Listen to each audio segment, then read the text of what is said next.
এখন শুরু হতে চলেছে ভূতের ঘটনা।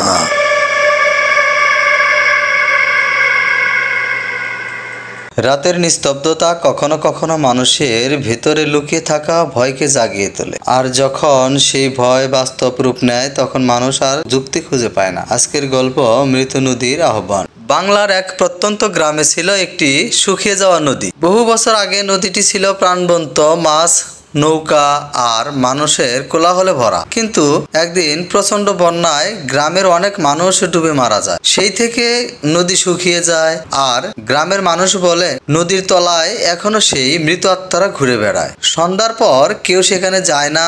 বলা হয় রাতের আধারে নদীর বুকে অদ্ভুত কণ্ঠস্বর ভেসে আসে, যেন কেউ ডাকে, এসো এসো।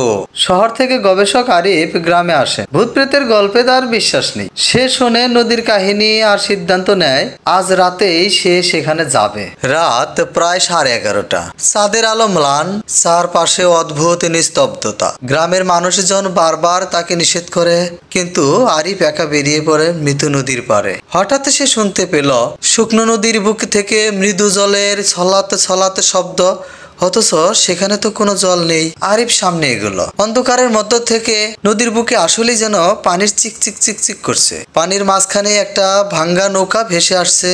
সে অবাক, এ কিভাবে সম্ভব? তখনই ভেসে এলো এক নারী কণ্ঠ। আরিফ, তুমি এসেছো, আমি অপেক্ষা করছিলাম। আরিফ কেঁপে উঠল। কে তাকে ডাকলো? সে তো কারো নাম বলেনি। ধীরে ধীরে কণ্ঠস্বরটা কাছে এলো। নদীর ভেতর থেকে এক মহিলার অবয়ব ভেসে উঠল। ভেজা শাড়ি, লম্বা চুল, চোখে অদ্ভুত শূন্যতা। সে ফিসফিস করে বলল, আমরা যারা বন্যায় ডুবে মরে গিয়েছিলাম, আমরা এখানেই বন্দি, আমাদের মুক্তি দাও।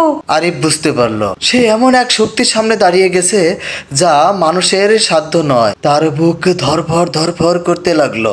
চারপাশে যেন অগণিত কণ্ঠস্বর উঠল। পুরুষ, নারী, শিশু সবাই মিলে কাঁদছে, চিৎকার করছে। নদীটা যেন মৃত মানুষের আত্মায় ভরে উঠল। আরিফ চিৎকার করে উঠল, থামো থামো, আমি কিছুই জানি না। কিন্তু সেই মুহূর্তে নদীর বুক থেকে হাতে বেরিয়ে এলো কালো কঙ্কালেসার হাত, যেন তাকে টেনে নিতে চায় পানির নিচে। সে প্রাণপণে দৌড় দিল। পেছন থেকে ভেসে এলো সেই নারীর কণ্ঠ, তুমি এসেছ, তাই এখন আর ফিরে যেতে পারবে না।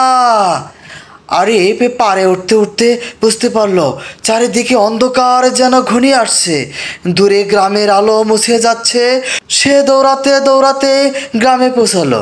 মানুষ জেগে উঠল তার চিৎকারে। কিন্তু আশ্চর্য, গ্রামের লোকেরা বলল সে তো নদীতে গিয়েছিল 3 দিন আগে। এতদিন কোথায় ছিল সে? আরিফ বাকরুদ্ধ, তার শরীর কাঁপছে, চোখে এখনো ভাসছে ভেজা শাড়ি পরা সেই নারী আর অসংখ্য মৃত আত্মার চিৎকার। আজও গ্রামবাসীরা বলে রাতে নদীর পাড়ে গেলে ভেসে আসে সেই ডাক, এসো এসো। কেউ যদি সাড়া দেয় তবে তার নাম আর কখনো শোনা যায় না।